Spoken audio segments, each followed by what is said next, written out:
Boa tarde. É com muito prazer que hoje temos nossa novena reunião do curso, mini curso Transformação, Corporeidade e Afeto na criação do conhecimento acadêmico em tempos de crise, na Universidade Federal da Paraíba, no Departamento de Ciências Sociais. Neste curso temos organizado por a doutora Patrícia Pinheiro e eu, com a participação maravilhosa de muitos de nossos convidados, colegas, nossos antigos professores, como o dia de hoje, que temos muito prazer de receber a de meus primeiros professores no Colégio de Geografia na UNAM, em México. Então, dou a palavra a Pati para que ela introduza a nosso convidado do dia de hoje. Olá, boa tarde a todos e a todas. É com muita alegria que a gente tem mais um convidado fantástico hoje, né? O professor Luiz Lourenço Esparza Serra, que está aqui conosco. Muito obrigada por aceitar o convite de Maria Helena. Fico muito feliz desse contato com um professor de Maria Helena, né?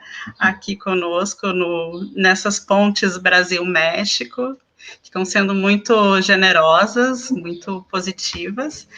E o professor Luiz, ele é mestre em Geografia pela Universidade de Londres, doutor em Geografia pela UNAM, que é a Universidade Nacional Autônoma do México, foi professor da Faculdade de Filosofia e Letras da UNAM, da Cidade do México, por 17 anos, né? Também foi professor investigador no Centro de Estudos Rurais do Colégio de Michoacán, de 2000 a 2005, trabalhou com diversos temas, né? Tem uma série de publicações, como, por exemplo, El Espacio y la Vida, Jerarquia, Família e Parentesco em la Índia Rural. Então, esses temas muito distintos, né? Chegando até a globalização e segurança alimentar no México. E também trabalhou em diversas universidades ao longo do planeta, né? Então tem uma trajetória muito longa e muito rica, e mais uma vez agradeço, né, a sua presença aqui, professor Luiz. Atualmente também trabalha como tradutor e terapeuta Ayurveda, muito interessante. E, bom, hoje a gente vai ter essa conversa, né? Então, ele passa a palavra e depois a gente vai ter um momento de conversa com os estudantes que estão nos assistindo. Eu vou acompanhar pelo chat e depois eu vou passando as perguntas também para a gente seguir com esse bate-papo, tá bom? Boa tarde. Boa tarde. Queria começar por agradecer o convite.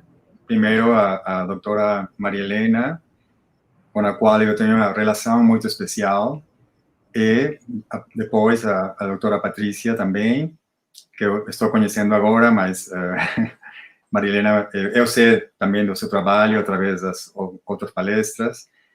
E, desde logo, participar nesta intercâmbio, nesta relação profissional também com o Brasil, um país que eu guardo no meu coração, na memória, muito, muito especialmente, porque eu tive a oportunidade de trabalhar lá também, na USP, no ano 91, com um curso especial que tratava precisamente do espaço rural na Índia. E eu tenho voltado, após isso, também fui convidado a alguma palestra na Universidade Estadual do Ceará. Eu sempre tenho gostado muito do Brasil. O meu português não é tão bom como eu gostaria, porque as minhas estâncias sempre têm sido muito curtas. A oportunidade de praticar não é muito, mas eu vou tentar falar devagarinho, claro. Qualquer coisa que não seja compreendida, eu peço para vocês me indicar. Vamos agora convidar para a Universidade Federal de Paraíba. Assim você vai ter outras oportunidades para praticar. Tudo bem, obrigado. Espero que o resultado seja bom e que vocês queiram me convidar. Um pouco antes de começar, por que escolhi este tema? Quando eu recebi o convite, eu pensei nas 3 palavras-chave, né? Transformação, corporeidade e afeto. E aí eu decidi falar, a minha especialidade é geografia humana. Eu decidi falar de um tema muito atual no México e que eu tinha participado diretamente com a experiência do ano passado de receber uma turma de estudantes do Atlanta, Estados Unidos. Eu vou falar disso na fala. E é algo muito recente para mim, muito interessante. Eu não sou especialista no tema, mas como geógrafo humano, eu quero falar do meu ponto de vista desde fora, tá? Eu não investigo diretamente as comunidades afrodescendentes, mas eu estou observando, testemunhando todas as mudanças que têm acontecido, que acontecem no México atualmente, nesse tema. Então, a minha fala, eu vou começar, se chama assim, acho que vocês têm na tela já, corporeidade e afeto na transformação da identidade afrodescendente no México, o caso de Veracruz. Por que trans, entre parênteses, transformação? Porque eu falo que é uma identidade de informação e também transformação, porque está tomando distintas qualidades, podemos falar. Bom, uma identidade em construção tira sempre de um certo capital político e torna-se polêmica quando põe em questão a norma social e cultural. Neste momento, no México do século XXI, tem lugar uma luta identitária sem precedentes, na qual uma minoria em processo de formação, aquela dos afrodescendentes, luta por ser reconhecida como tal e por obter um trato especial no campo dos direitos constitucionais. A existência da chamada terceira raiz, descoberta nos anos 40 do século passado e revivida nos anos 90, continua sendo uma novidade para a maioria da população do México, um país que até agora não se tinha pensado de raízes africanas, mesmo se a herança daquele continente está claramente presente na história nacional, na cultura, nas artes, na gastronomia e até o fenótipo de diversas populações, principalmente ao longo das costas Pacífica e Atlântica, mas também em outras áreas do território nacional. Neste mapa, podemos ver as 2 regiões do país onde se concentra a população afrodescendente. Na chamada Costa Chica, que abrange parte da região costeira dos estados de Oaxaca e Guerrero, no sul, e também, do outro lado, a planície costeira do estado de Veracruz, no Atlântico. Os historiadores e os intelectuais do africanismo mexicano declaram que o México tem uma grande dívida histórica para as populações afrodescendentes e lutam por contribuir a acabar com a sua invisibilidade e estabelecer seus direitos. A partir dos anos 90, esta luta tem tomado um impulso cujo precedente é só comparável àquele do movimento indigenista surgido após a Revolução Mexicana no final dos anos 20 e princípios dos anos 30 do século passado. O meu interesse aqui é de explorar o papel que nesta luta jogam a corporeidade e o afeto. A corporeidade porque na percepção da maioria das pessoas, para falar de presença africana, tem que existir um fenótipo negro, a imagem, a aparência. O afeto porque para obter o reconhecimento desejado, os afro-mexicanos recorrem às vezes a uma performance que apela à empatia e outros sentimentos, primeiro dos participantes mesmos e depois dos espectadores. A corporeidade também porque, como veremos, às vezes é através do corpo que a empatia consegue entrar no entendimento. Em dezembro passado, eu recebi no Porto de Veracruz uma turma de estudantes do Morehouse College de Atlanta, Estados Unidos, para fazer uma viagem de estudo pelo estado. O tema era Veracruz em busca da herança africana do México. O Morehouse tem um programa chamado Experiência Global Pan-Africana, no qual cada ano os estudantes visitam diversos países do continente americano para estudar o que eles concebem como a diáspora africana e as condições da população afrodescendente em cada um deles. A primeira pergunta que eu recebi no trajeto do aeroporto ao hotel foi: cadê os afrodescendentes? Vindo de uma cidade estadunidense, os participantes esperavam encontrar, no Veracruz caribenho, pessoas na rua que pudessem ser classificadas como negras, ou bem bairros negros, como aqueles que é possível ver em quase qualquer cidade dos Estados Unidos e outros países. Sendo que no México, a segregação espacial estive longe de ser a norma e os casos existentes são mais bem excepcionais. A minha resposta foi, então, tem afrodescendência, mas precisa olhar mais para dentro. O México colonial não ficou fora do lucrativo tráfico transatlântico de escravos africanos entre os séculos XVI e XIX. E Veracruz foi, junto com Havana, Cartagena de Índias, Salvador de Bahia e Pernambuco, um dos principais portos de entrada. Calcula-se que durante o período colonial foram trazidos para Nova Espanha, nome do México naquele período, cerca de 300 mil africanos para trabalhar nas minas, as plantações de açúcar e tabaco e outras tarefas, principalmente, mas não exclusivamente, nas regiões costeiras e as cidades mineiras. Muitos deles obteriam a sua liberdade, seja por acordo, podiam comprá-la, seja por fugir.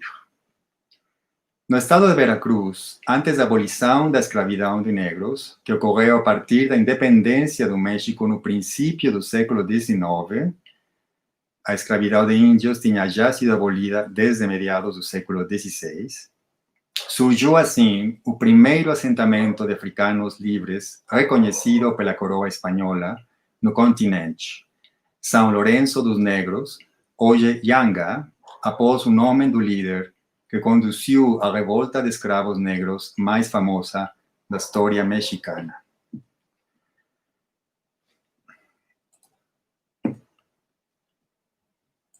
Temos aqui uma representação do Yanga, uma escultura,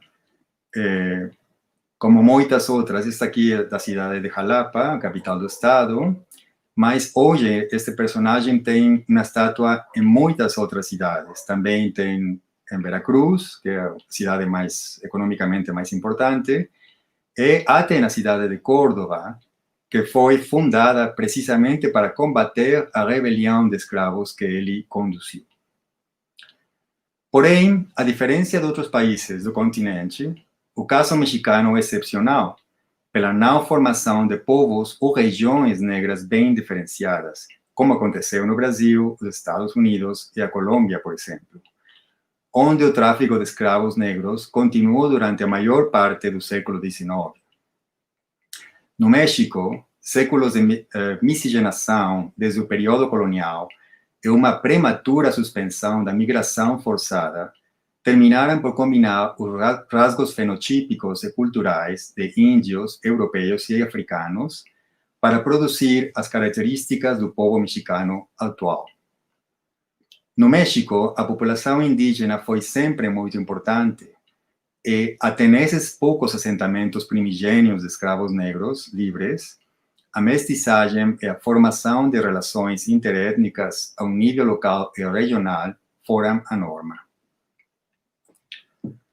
Neste mapa comparativo do tamanho da população indígena na América Latina, destaca o México com 17 milhões, seguido do Peru com 7, a Bolívia com 6,2 e a Guatemala com 5,9 milhões, os países com a maior população indígena do continente. O tardio desenvolvimento de uma identidade negra no México se explica também pela existência, durante o período colonial, de um sistema de castas baseado na mistura de sangue, cuja hierarquia refletia a distância crítica que separava a um indivíduo qualquer do ideal branco peninsular.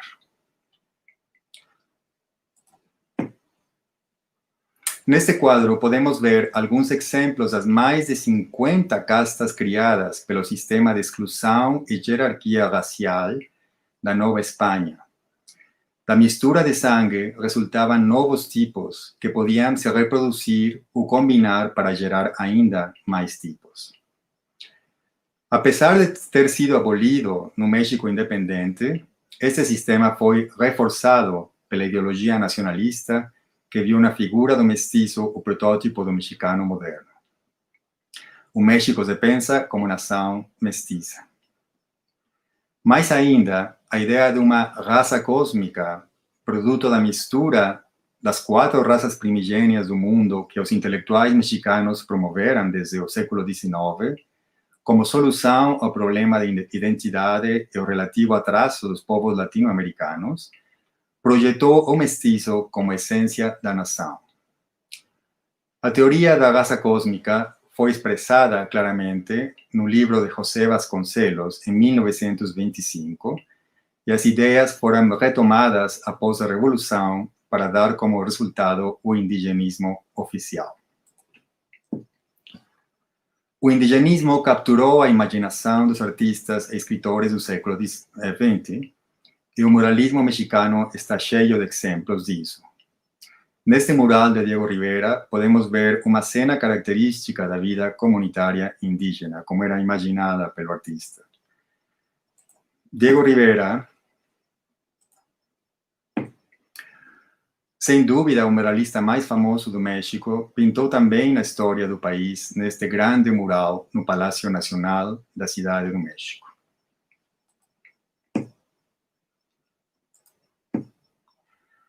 Neste mural de uma muralista menos conhecida, Aurora Reyes, podemos ver representada a ideia da raça cósmica. Hoje, são grandes as pressões para entrar numa discussão sobre a negritude a um nível nacional. Ao lado das pesquisas sobre africanidade e negritude no México, que se multiplicam cada ano, como consignam Velázquez e Iturralde na leitura que eu recomendei para essa fala, uma das duas leituras, crescem também o ativismo, os grupos sociais e as conferências, reuniões e festivais de cultura afro no país. O fenômeno é interessante demais, porque o impulso e a inspiração parecem seguir uma direção de acima para baixo, isto é, contrária àquela que é típica dos movimentos emancipatórios, e também de fora para dentro. Circunscritos num quadro internacional de acordos contra o racismo e a discriminação, no México são principalmente os intelectuais, tanto mexicanos como estrangeiros, aliados com ativistas locais e regionais e também com legisladores, os principais motores dos significativos cambios que têm aparecido na legislação oficial nos últimos anos. Isto não quer dizer que desde tempo atrás não surgiram iniciativas locais próprias em algumas regiões, principalmente os estados de Oaxaca e Guerrero, onde a presença afro-mestiça é mais evidente. Mas tanto o caminho como o impulso que hoje tem o movimento são muito mais recentes e obedecem a tais iniciativas. Desde o ano 1997 até hoje, celebram-se cada ano reuniões de povos negros em distintas locações do país, principalmente os estados de Guerrero e Oaxaca, mas também de Veracruz, Cidade do México e até no estado norteño de Coahuila. Essas reuniões são convocadas por México Negro, uma das organizações mais grandes entre as dúzias que já existem. Pela primeira vez na história do país, na enquete preliminar de 2015, para preparar o censo de 2020, apareceu uma pergunta sobre o autorreconhecimento das pessoas negras. Como resultado, hoje sabemos que 1.381.853 mexicanos, isto é, 1,2% da população nacional, acham-se afrodescendentes. Os indígenas, por comparação, representam aproximadamente 10%. Esta população provém não só dos descendentes de escravos durante o período colonial, pois pequenos contingentes de negros e afrodescendentes arribaram também no país nos séculos XIX e XX, seja fugindo da escravidão nos Estados Unidos, da pobreza na América Central ou da persecução política de outras regiões do mundo.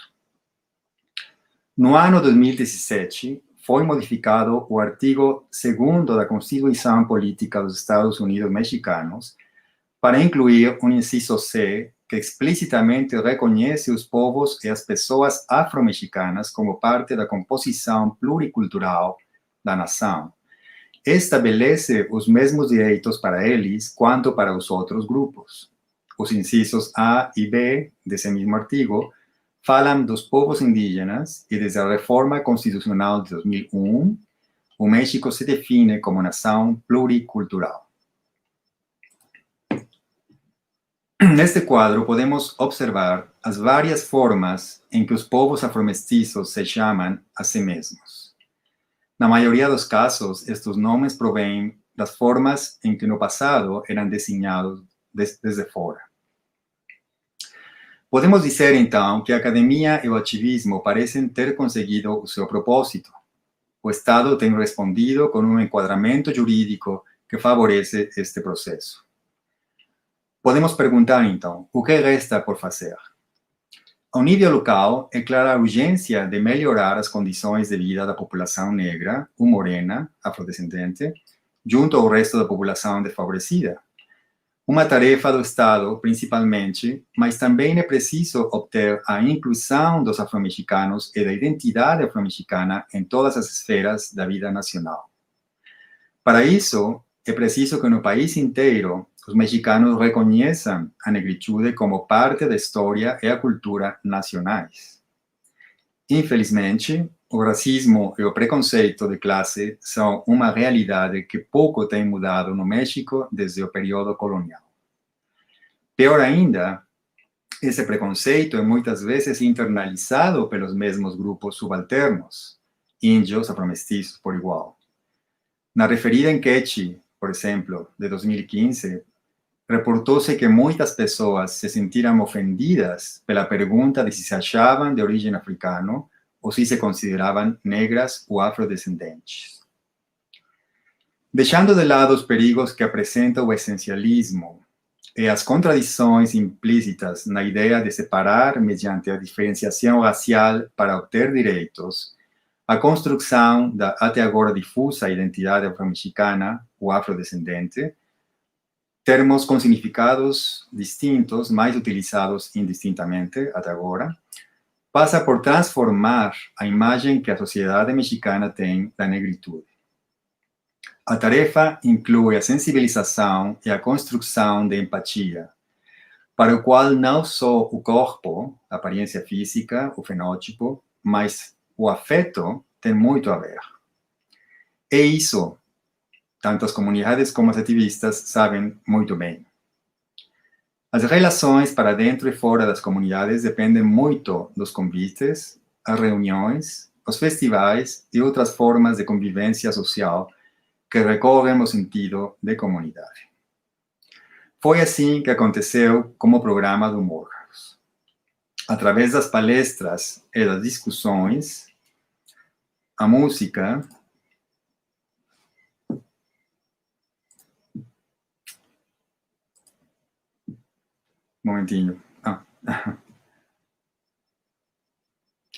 A música, a dança e a degustação culinária, a imagem que os mexicanos tinham os participantes foi mudando até ser capazes de ver no mestiço o elemento afro.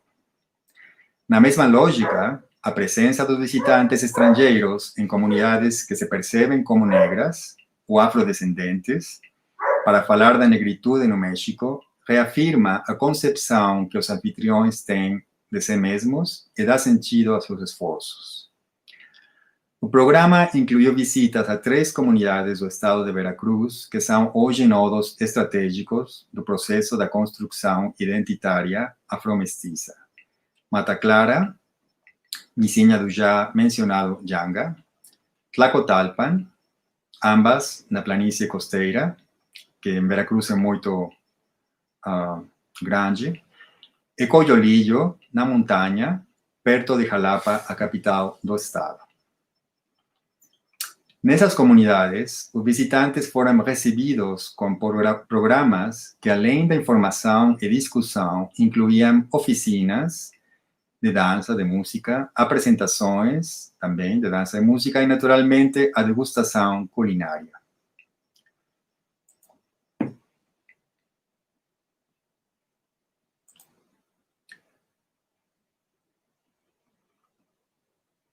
Desculpe.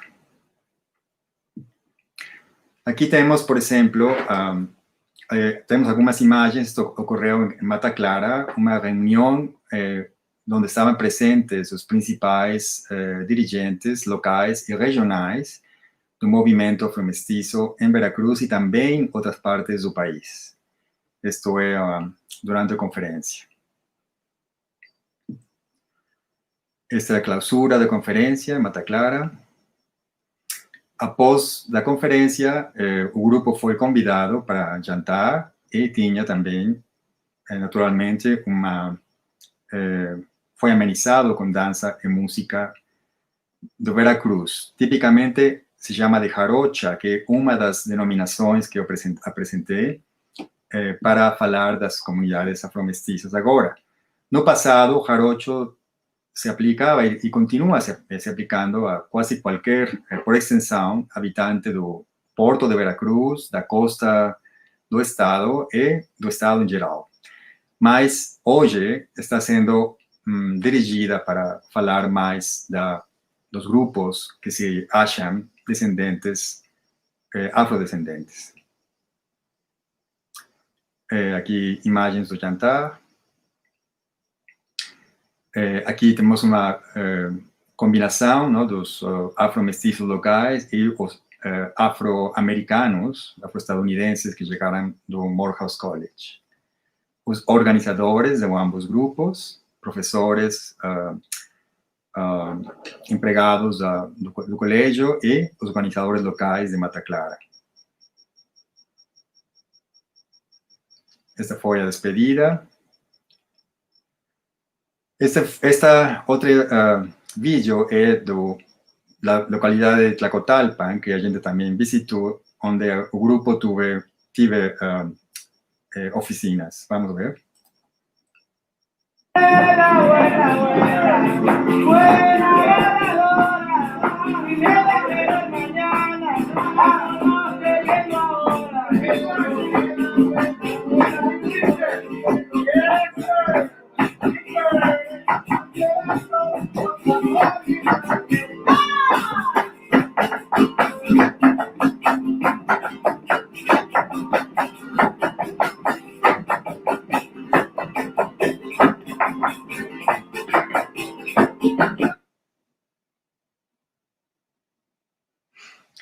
Aqui os participantes aprendem as formas de ser afromestiço no México. Finalmente, na localidade de Coyolillo, tive também várias, agora vamos ver, atividades. Coyolillo é, sem dúvida, o assentamento afrodescendente mais conhecido de Veracruz e um dos mais famosos do México. A diferença de Yanga, a sua origem é na herança de terra que os fazendeiros fizeram a seus trabalhadores, alguns deles escravos, outros assalariados, nos séculos XVIII e XIX. O Carnaval de Coyolillo recebe cada ano visitantes de todas partes do país e de fora.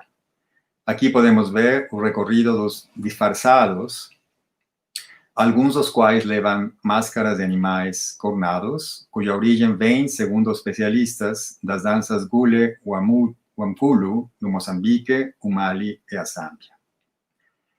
Esta imagem não é durante a visita, isso foi 2 meses depois, durante o Carnaval.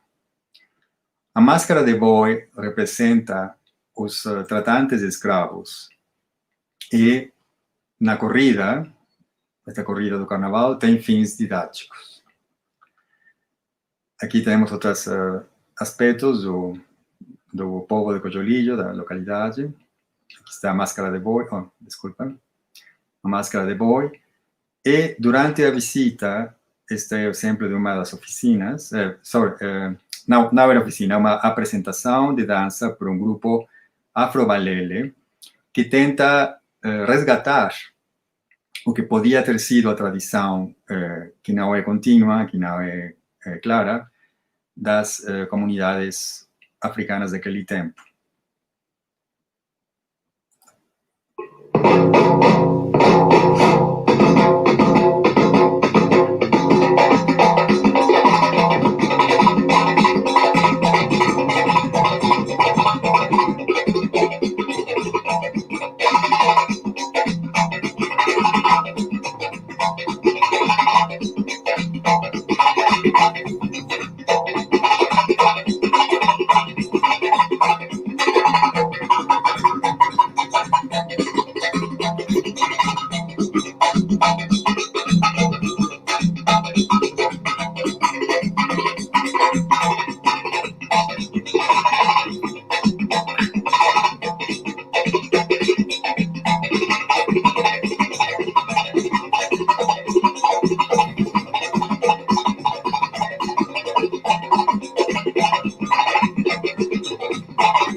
Agora é o turno dos participantes.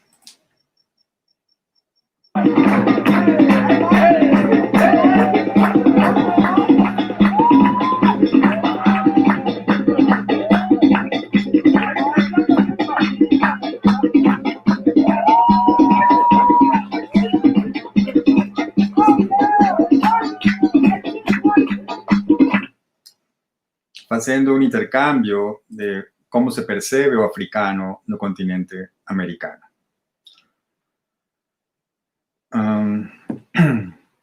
Esta imagem é da outra atividade em Jalapa, no ateliê da professora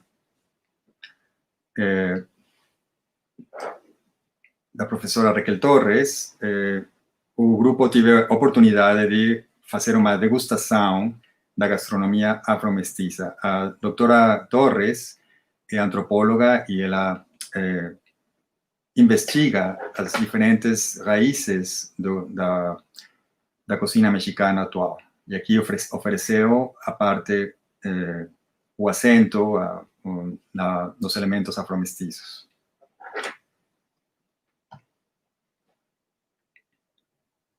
Eu gostaria de terminar esta fala mostrando uma imagem do Museu de Cojolillo, a qual, com 4 palavras, exprime muito bem como é a situação atual desta luta identitária no México. Até melhor que as muitas páginas de todos os artigos publicados juntos até agora. Negro não é uma cor. Muito obrigado.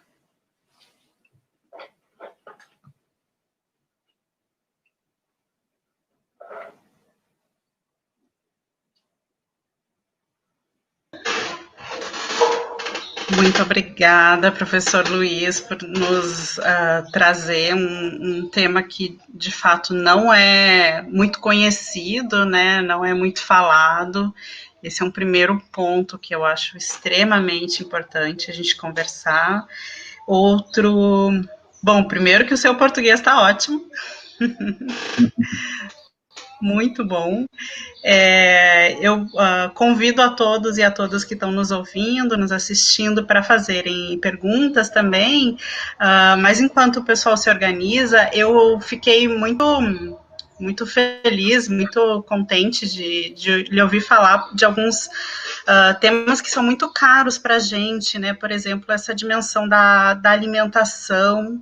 Eu acho que é algo que seria interessante a gente dialogar um pouquinho mais sobre isso. Eu não sei se teria como o senhor falar um pouco mais sobre a questão da alimentação. Aqui no Brasil, a gente tem uma certa dificuldade porque nós temos regiões muito distintas, né? Então, é muito legal, inclusive, ouvir todo esse contexto histórico do México, né? E a gente fica refletindo também sobre os contextos históricos brasileiros. A gente teve, por exemplo, o fim da escravidão só em 1888, então muito depois, né, do México, o último da América Latina, mas é muito interessante a gente se pensar enquanto América, né, enquanto conectado, então essas rotas de escravidão conectadas, né, esses processos que são diferentes em cada local, em cada região da América, mas que se conectam. Então, um segundo ponto que eu acho interessante é a gente pensar como é bacana esse tipo de experiência de intercâmbio que foi feita, né? Essa recepção de estudantes de Atlanta, que bem poderia ser também de estudantes brasileiros no México, né? Também. E bem poderia ser vários outros circuitos, né? Para repensar essas rotas que antigamente elas eram rotas de sofrimento e de escravidão, não necessariamente as mesmas, né? Mas pensar essas conexões. Inclusive, os trabalhos da historiografia nos trazem hoje em dia mais subsídio para isso, né? Para a gente não esquecer essas conexões. Então, esse seria um segundo ponto, esse trabalho de ensino que o senhor nos trouxe aqui, como é importante, e se poderia falar um pouquinho da sua experiência enquanto quem estava acolhendo esses estudantes, o desafio de levá-los a alguns locais, de apresentá-los a alguns locais, né? Claro. Eu começaria com essas duas questões, assim, primeiro a questão da alimentação, da segurança alimentar, da soberania alimentar, e a segunda, essa dimensão do ensino. Bom, como eu falei ao princípio, eu não sou experto, mas até onde eu conheço, posso falar. No caso da alimentação, primeiro, quais são as raízes ou os elementos africanos que a gente pode encontrar nos alimentos, na alimentação de Veracruz, por exemplo? Bom, é muito conhecido que a costume de utilizar, por exemplo, o plátano macho, se chama aqui, não sou como o equivalente no Brasil, mas é uma banana que é grande, que não pode comer diretamente, tem que cozinhar. Esse e outros tubérculos, não? O camote, a batata, a yuca. Tem pratos que usam esses elementos que claramente têm deixado as costumes africanas desde o tempo da colônia. Outro elemento importante é a presença do porco, né? A carne de porco era muito apreciada também durante essas épocas e o porco, como sabemos, não era conhecido para os indígenas do continente, não existia. Tem outras espécies similares, mas não eram parte da alimentação tradicional. Então, a gente pode reconhecer também, tem regiões do estado onde o porco é mais consumido que outras, e todas essas questões são as que os investigadores agora, os pesquisadores, tratam de identificar. Na questão da segurança alimentar, que eu trabalhei no passado também, dessas comunidades em particular, a situação é muito, muito difícil, muito urgente a intervenção para melhorar o estado dessas comunidades. A maioria delas, se bem produzem também os seus próprios alimentos, depende do trabalho fora da localidade. Tem que ir à cidade e tudo isso, e isso afeta também a segurança alimentar. Depois, a influência sabemos, dos alimentos processados, do mercado, tem sido também muito, muito ruim, muito em contra da situação da segurança alimentar, porque as pessoas gastam dinheiro, por exemplo, para consumir como se chama, refresco no Brasil, na botella. Refrigerante. Refrigerante. Sí, me esquecido, obrigado. O refrigerante antes que água, por exemplo, né? As batatas, estas bolsas de fritas antes que a comida. E é um problema de todo o México, não só das comunidades afrodescendentes, mas é pior nas comunidades mais pobres e a maioria das populações afrodescendentes moram nessas comunidades mais pobres. ¿Sí? Están dentro das comunidades, junto aos indígenas, dentro das comunidades mais pobres. Então, este problema de segurança alimentar no México é enorme. Agora, esta situação que estamos vivendo e experimentando, totalmente nova para o mundo inteiro, do problema da pandemia, deixa ver essas contradições e esses problemas. No México agora, é número 3 de casos de morte por coronavírus no mundo, depois do Brasil e dos Estados Unidos, e a maioria dos médicos e também pesquisadores de outras áreas concorda que uma das razões para isso é que a população mexicana não gosta de boa saúde. Somos o primeiro país consumidor de refrigerantes. Pode imaginar? No mundo. Mais ainda que os Estados Unidos. Então, é só um exemplo entre muitos. Que acontece que a maioria das populações, incluindo as crianças, elas sofrem de obesidade, de muitas vezes diabetes, e com essas condições não podem resistir facilmente o ataque do vírus. Então, é uma situação muito difícil, muito triste, e muito complicada, muito complexa, que requer atenção do Estado, naturalmente, mas também dos grupos sociais e as organizações sociais. Não sei se respondi a sua pergunta. Sim, sim. Não, e trouxe outras reflexões ainda, com certeza. E acho que uma coisa interessante é de pensar também esses processos de estigmatização desses alimentos, né? E essa atuação cruel também das indústrias, né? As indústrias de refrigerante, a indústria alimentar, né? Que ela chega com produtos de baixa qualidade, né? E que afetam mais ainda a alimentação.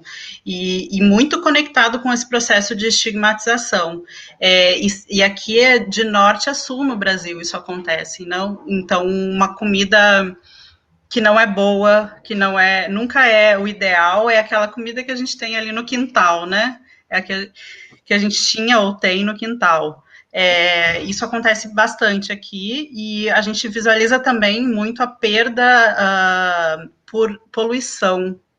Esses grupos afrodescendentes, os seus territórios, eles são muito afetados pela poluição. Então, às vezes, não conseguem produzir alimento, porque o rio está contaminado, não tem água, porque não tem o saneamento, né? Então, são problemas estruturais que, como muito bem dito, na pandemia só são acirrados, né? Só são expostos. Exatamente, são expostos. Tem muitas comunidades do México rural não tem água potável, mas tem aquela tenda para comprar o refrigerante. Então, assim, é muito difícil superar a crise. Exatamente. Muito importante esse tema. Sim, acho que a gente pode passar para a próxima, e tem também uma outra pergunta aqui da Ana Margarida. Eu não sei se a gente... Posso falar logo a pergunta dela, e daí depois o senhor responde, pode ser? Sim, claro. Tá. Então, a Ana Margarida, ela perguntou, na verdade, ela fez duas perguntas. A primeira é se o senhor chegou a acompanhar alguma coisa dos afro-mexicanos, se eles foram para a Conferência de Durban em 2001, ou se teve alguma mobilização, assim, nesse jogo geopolítico internacional, né, para ter um certo reconhecimento, né, internacional, como foi isso. e se atualmente tem alguma outra mobilização nesse escopo. E a segunda pergunta dela é sobre a construção da pessoa moreno. É interessante que aqui no Brasil a gente tem algumas regiões que as pessoas usam mais esse termo, moreno, e tem outras que usam menos. E tem algumas pessoas que, inclusive, não gostam desse termo porque acham que é como se fosse diminuir e não se assumir enquanto afrodescendente, ou negro, ou preto, dependendo da região, se usam diversos termos, né? E então a Ana pergunta sobre esse termo moreno no México. Bom, a primeira pergunta, até onde eu sei, sim, um contingente muito pequeno assistiu à conferência Durban. Pouco a pouco, os grupos locais e regionais estão participando mais. Ao princípio, eram, como eu falei, mais os intelectuais e mesmo os legisladores que tentavam fazer, responder às pressões, às propostas internacionais. Mas, pouco a pouco, está havendo uma organização local e interna. E, sim, eu sei que esta conferência assistiu um contingente pequeno, todas mulheres, eu me lembro. Também tem, internamente, muitas contradições de quem representa a quais. Como eu mostrei também, as denominações são muitas e a forma que as pessoas se percebem a si mesmas e são percebidas varia muito. Não tem uma organização única ou forte, assim, todo isso está começando agora. É realmente um movimento que surge e tem contradições, tem claramente, mas vai mudando pouco a pouco e é muito interessante observar qual caminho ou quais caminhos vai adotando. No tema da construção da pessoa morena, isso é muito interessante, porque o que acontece agora é como se os mexicanos não soubessem que tem pessoas de cor. Tem, mas nunca foram percebidas como diferentes, como a parte, né? No México, como aconteceu em outros países também, mesmo na Espanha, não? O moreno que vem de Moro, não? De Moro, da população árabe, que não era cristã. Aqui também o moreno, mesmo a palavra negro, negra, no folclore veracruzano, por exemplo, aparece muitas vezes como para falar de um jeito afetivo, sim, da beleza da mulher, da personalidade do homem, por exemplo, do artista, tipicamente no campo da música, da dança, também na poesia. Então, eu acho que nesta mistura que eu falei, que tem muitos séculos no México, as pessoas morenas e pretas se achavam como parte do folclore e contribuíam, mas não tinham a necessidade de diferenciar. Agora, esta necessidade aparece. E qual é a resposta? Ainda temos que ver, porque ainda é muito cedo para eu quero pensar que eu falei da contradição de separar para unir. Quero pensar que essa separação não vai acabar com a identidade, com a boa relação, não? Naturalmente vai mudar a identidade mexicana. Eu quero pensar que será para bem e não necessariamente temos que pensar numa separação irreconciliável entre os grupos que têm morado por muito tempo juntos e intercambiado, consciente ou inconscientemente, seus valores culturais. Não sei se respondi a pergunta. Ou... Acredito que sim, sim. Esse é um grande desafio, né? Pensar que as diferenças não separam, né? E sim, elas dão visibilidade a certos pontos que são importantes e são singulares também, isso, né? E que tem espaço para todo mundo. Eu acho que tem que analisar caso por caso. caso por região, por estado, por parte do país, porque realmente é muito diversa a situação. Pode ter qualidades positivas que em outro lugar são consideradas negativas. É muito complexo. Bastante. Bastante. O Jefferson, ele fez uma pergunta também nesse sentido, e eu acho que é bem o caminho que a gente estava seguindo, né? Ele pergunta se a maioria do povo mexicano reconhece o povo negro como parte integrante da nação, ou se é algo pouco discutido. Aí ele pergunta desse debate nas escolas primárias, né? E é interessante que logo depois a Cristina ela pergunta também desse debate na universidade. Então, talvez dê para fazer essa conexão também. Tanto um debate mais amplo, né, e aí pegando as escolas, mas também no interior do mundo acadêmico, como isso se coloca no México. Bom, eu vou tentar responder. Primeiro, se a maioria da população mexicana reconhece, mas não explicitamente. Como eu falei, a figura do moreno, do negro, o termo afromestiço, afromexicano, eles são novos, eles não existiam faz 15, 20 anos, é muito, muito recente. Antes era, sim, o elemento era considerado elemento local, elemento da cultura. O caso do jarocho, por exemplo, os jarochos, eles aceitam muitos elementos africanos que estão na cultura e que diferenciam eles de outras regiões do estado e do país, mas explicitamente não falam de africanismo ou negritude. Eles são integrados. Agora, para ser reconhecidos, parte da população, não todas coincidem, acham que tem que falar disso, tem que se mostrar como diferentes, como algo diferente. Então, o conceito está mudando. Eu falei na palestra que é preciso que, não só regionalmente, mas a nível do país, nacional, as pessoas conheçam, sobretudo, a dívida histórica. Tinha uma população muito importante de escravos que contribuíram à construção desta nação. Isso é muito importante. E nos livros das escolas, muito pouco se falava até faz alguns anos nesta situação.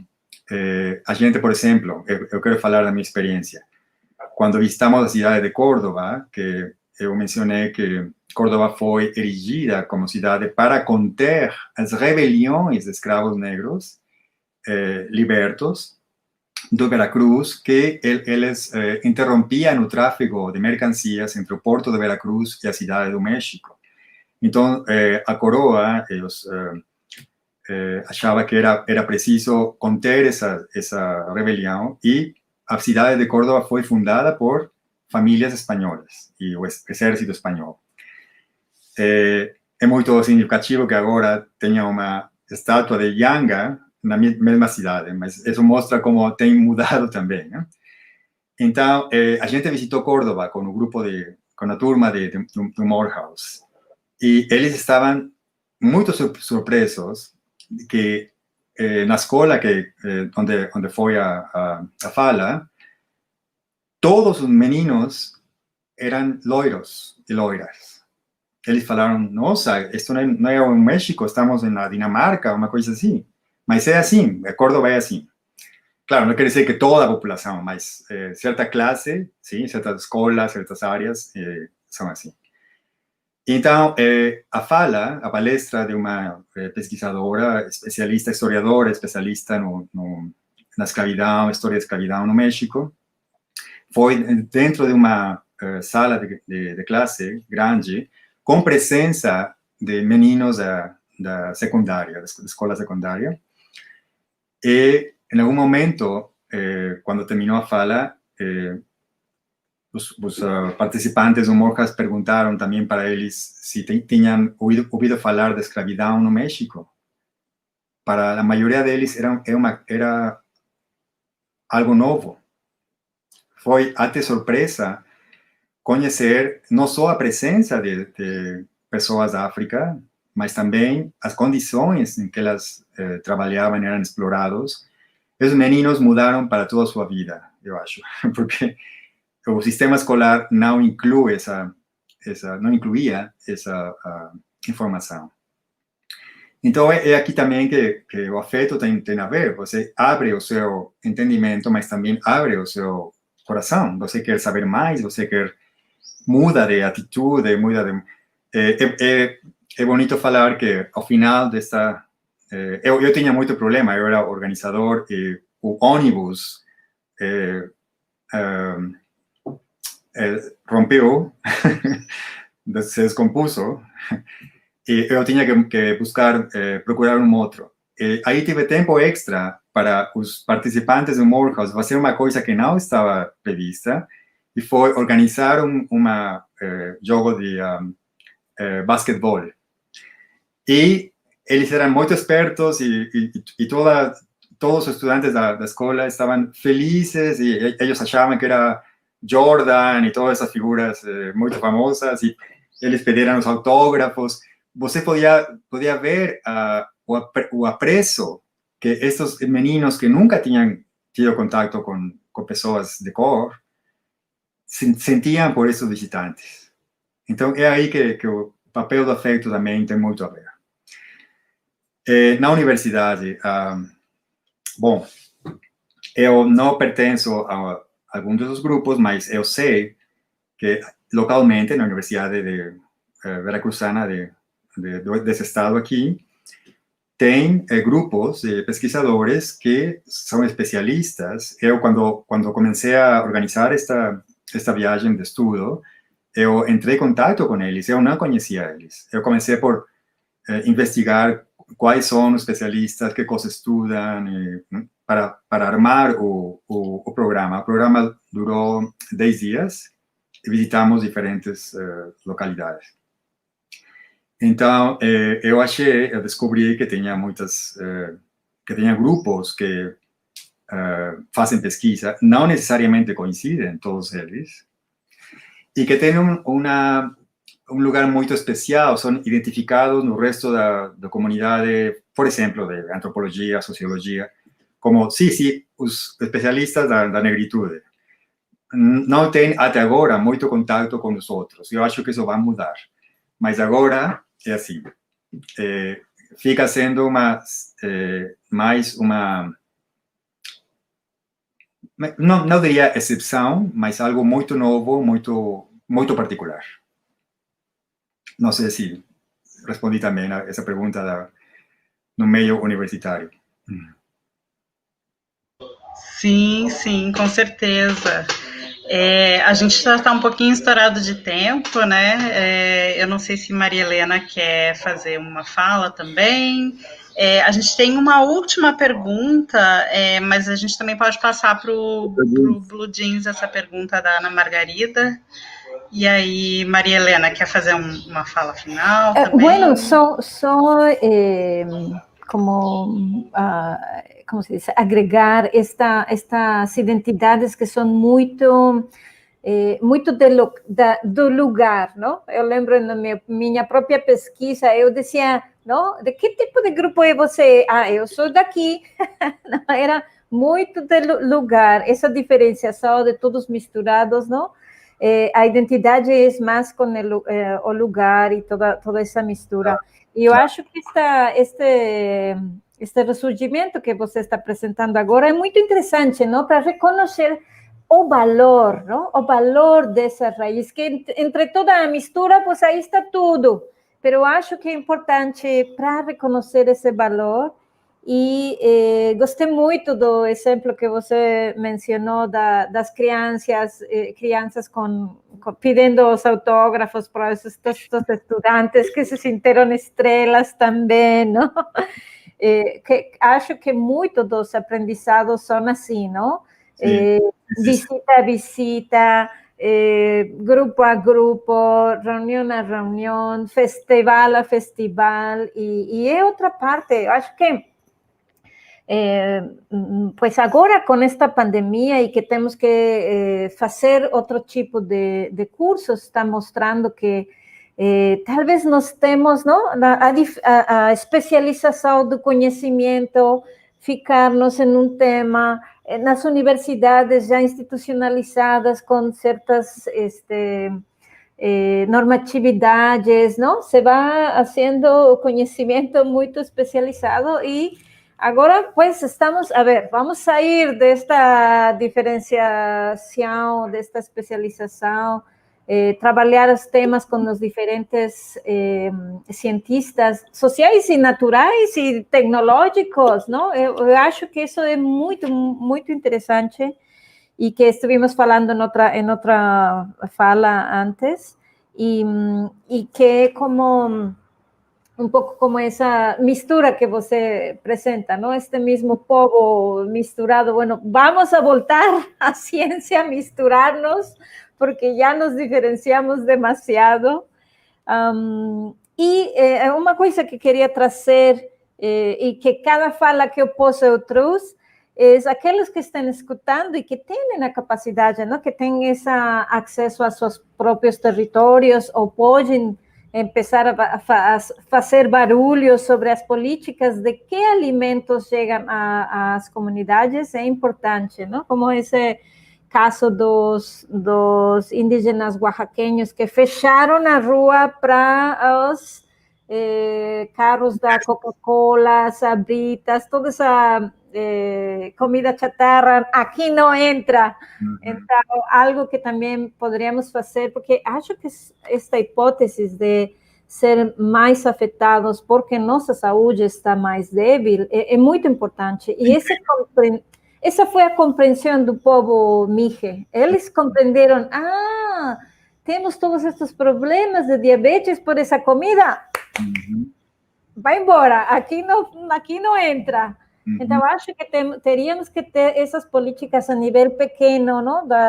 Nas tendas, você já não pode pegar esse tipo de, nós decimos porquerias, não? Desse tipo de comida lixo, não sei como se diria no português. E todos nós também, em nossas próprias casas, nossas próprias famílias, também ter essa política. Se eu cuido minha alimentação, também é cuidar a alimentação de todos, não? Como essa conexão que temos também com todo o planeta, com todo mundo. E também minhas amigas, não, que estávamos misturadas, umas veniam de diferentes estados, mas lembro muito minha amiga Rocío, que venia de Veracruz, uma hermosa mulher com um afro maravilhoso, um ritmo, e sempre fomos assim, e nunca falamos do tema do afrodescendência, nunca, sempre éramos assim, vamos bailar, vamos fazer isto, vamos fazer o outro, mas nunca estuvo no tema. E a fala da colega que falou com nós de Mariana Moura, ela pôs na mesa o tema pendente do racismo, não? De falar também. Não só não se reconhece a raiz negra, mas tampouco se fala do racismo por cor, não? Se entende mais para a discriminação indígena, está mais falada, pero não se está falando, identificando essa discriminação por cor. E muito obrigada. Sim, é um tema bastante complexo, né? E que bom que a gente está conseguindo fazer esse diálogo Brasil-México, porque acaba que todos nós aprendemos com isso, né? E, Luiz, eu fico muito feliz, eu te agradeço muito a tua presença aqui. A gente vai encerrando, então, não sei se tu gostaria de fazer uma finalização para depois... Tá. Perdão. Tens a palavra. E temos mais tempo, 2 minutos só. Para comentar o que falou a Maria Helena. Sim, quando este trabalho é preciso fazer nas localidades, o nível local.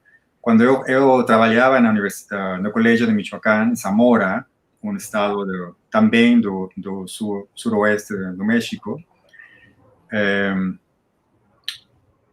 a parte da pesquisa, eu fazia trabalho como comunitário, eu reunia os pais de família das escolas para falar precisamente o que a gente chama comida chatarra, comida lixo, e a segurança alimentar. E os pais não acreditavam os problemas que tinham relação com isso. Eu acho que isso mudou algo. No final, o último ano que eu trabalhei lá, a gente organizou também o que chamou tianguis. Tianguis é uma palavra indígena do náhuatl, que quer dizer como tenda, mercado tipicamente da rua, mercado público. Então, os tianguis no México hoje são aqueles mercados que se estabelecem de maneira quase sem maior projeto, mas assim, de maneira temporal. Tianguis de consumo alternativo, chamamos. Então, a gente convidou os produtores de produtos agrícolas que não utilizavam orgânicos ou agroecológicos, que não utilizavam, por exemplo, pesticidas, químicos. E convidou também pessoas que faziam produtos na casa, produtos familiares, produtos e para que o público conhecera as alternativas que tinha para aqueles alimentos que encontram em qualquer tenda, né? Então, sim, é muito importante fazer esse trabalho, não só na pesquisa a nível intelectual, mas também levar para as pessoas entrarem em contato com esses problemas. E no segundo ponto, Marina, que você falou, eu acho que o problema do racismo no México, dá para falar muitas horas, mas a discriminação indígena também é forma de racismo. É interessante, os brancos nunca acharam necessário falar eu sou de origem europeia, eu sou branco. Por quê? Pues porque é assim como está estruturado o poder no México. Então, agora, a consciência nacional tem que lidar com uma nova identidade, com o reconhecimento do papel das populações de origem africana neste país, especialmente em alguns estados, mas não somente nesses estados, no país inteiro. Então, sim, terminar só agradecendo mais uma vez o convite. Foi uma experiência muito legal, muito bonita, e seguramente dá para falar muito mais, de muitas perguntas, mas tentaremos agora no Blue Jeans continuar com elas. Muito obrigado, professora Patrícia, muito obrigado, professora Maria Helena, e continuamos em contato. Muito obrigada, Luis, bem-vindo. E vamos organizar agora também. Vamos levar esses estudantes para lá, ao fim que você já tenha ali organizado a ruta. Claro, podemos fazer uma ruta similar, claro. Nossa, ótima ideia. Muito bom. Muito obrigada a todos. Tchau. Encerramos aqui. Obrigada. Então, vamos